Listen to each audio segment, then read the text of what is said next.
वसुधा की दादी सा कराने वाली है वसुधा और देव की शादी। अब भाई यहाँ पर कहानी में धमाकेदार ट्विस्ट आ गया है। भाई देव जो है वसुधा को पाने के लिए, वसुधा को अपने प्यार का इजहार करने के लिए गांव गए हुए हैं और गांव में यहाँ पर जो वसुधा है वो यहाँ पर मान जाने वाली है। और इसके साथ साथ आपने देखा होगा कि किस तरह से प्रोमो में अब यहाँ पर दादी सा जो है फोटो खींचकर हनुमंत के पास भेज रही है और कह रही है कि भाई मेरे गाँव में दो यहाँ पर छोरे राजकुमार जैसे आए हैं और उसमें से बड़े वाले छोरे को देखकर मेरा जी कर रहा है कि मैं वसुधा की शादी उस लड़के से करा दूं। वो लड़का कहते तो खुद का नौकर रहा, अपने यहाँ काम करने के लिए आया है, लेकिन अब मैं उससे वसुधा की शादी कराने जा रही हूँ। अब आप देखने वाले हैं कि वो कहने वाली हैं देव से कि भाई देव जी कि तुम यहाँ पर मेरी पोती से शादी कर लो। वसुधा बहुत ही गुणी है और वो शहर में बड़े ही गाँव बड़े घर में नौकरी भी करती है उदयपुर में। अब ये सुनकर देव समझ जाता है कि भाई वसुधा की उसके घर के बारे में उनकी बात चल रही है और वो कह देता है कि हाँ हम आपकी पोते के साथ शादी करने के लिए तैयार हैं।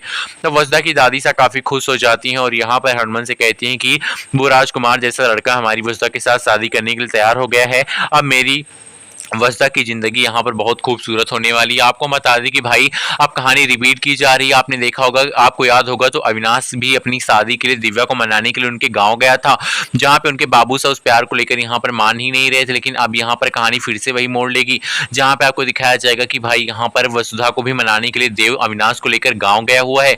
अब गाँव में दोनों भाई यहाँ पर वसुधा की दादी सा को खुश कर देने वाले अपने कामों से। अब यहाँ पर उनको पसंद आ जाने वाले हैं देव और यहाँ पर दादी सा शादी करने के लिए तैयार हो जाने वाली है देव और वसुधा की।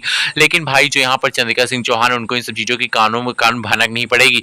लेकिन ये सारी खबर पहुंच जाने वाली है करिश्मा के पास और करिश्मा जो है गांव आकर वो फोटोज निकालकर अब लेकर जाने वाली चौहान विंसन और कहने वाली कि शादी कर ली है आपके बेटे ने उस नौकरानी वसुधा से, शहर में नहीं कर पाया तो गांव जाकर शादी कर ली, लेकिन देखो किस तरह से आपके बड़े बेटे ने आपकी नाक काट दी है।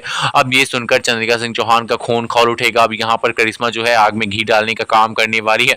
वेल इसके साथ साथ यहाँ पर सच्चाई का सामना भी हो चुका है। खैर अब आपको दिखाया जाएगा कि चंद्रिका सिंह चौहान जो है तो उन्हें देव कहने वाला है कि माँ साहब मैं जिस लड़की से प्यार करता हूँ, जिन आंखों से प्यार करता हूँ, वो आंखें कोई और नहीं बल्कि वसुधा की आंखें हैं।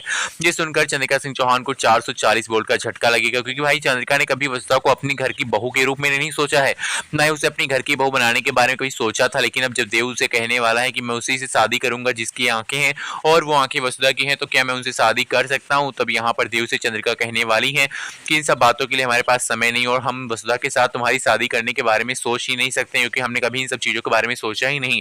हमने वसुधा को हमेशा बस इस घर की नौकरानी और अपनी बेटी की तरह देखा है। अब भाई यहाँ पर देव जो है वो हट करने वाला है चंद्रिका से कि मैं प्यार करता हूँ वसुधा से, उसकी आंखों से, और मैं उसी से शादी करूंगा। अब भाई चंद्रिका सिंह चौहान जो है अपने देव की सारी बातें मानती है, लेकिन इस बात को लेकर वो थोड़ा सा यहाँ पर रूड व्यवहार करेंगी और कहेंगी वसुधा के साथ तुम्हारी शादी के बारे में आखिरकार कैसे सोच सकते हैं, और मुझे नहीं लगता है कि हमें यहाँ पर ये शादी यहाँ पर करवानी चाहिए, क्योंकि चंद्रिका की जो है वो यहाँ पर भले ही वसुधा को अपनी बेटी के समान मानती है, लेकिन वो उसे नौकरानी ही समझती है। अब आने वाले एपिसोड में दिखाया जाएगा कि देव यहाँ पर वसुधा को पाने के लिए, वसुधा के साथ शादी करने के लिए चंद्रिका सिंह चौहान की खिलाफत करेगा और ये बात बिल्कुल पसंद नहीं आएगी चंद्रिका सिंह चौहान को। और तब चंद्रिका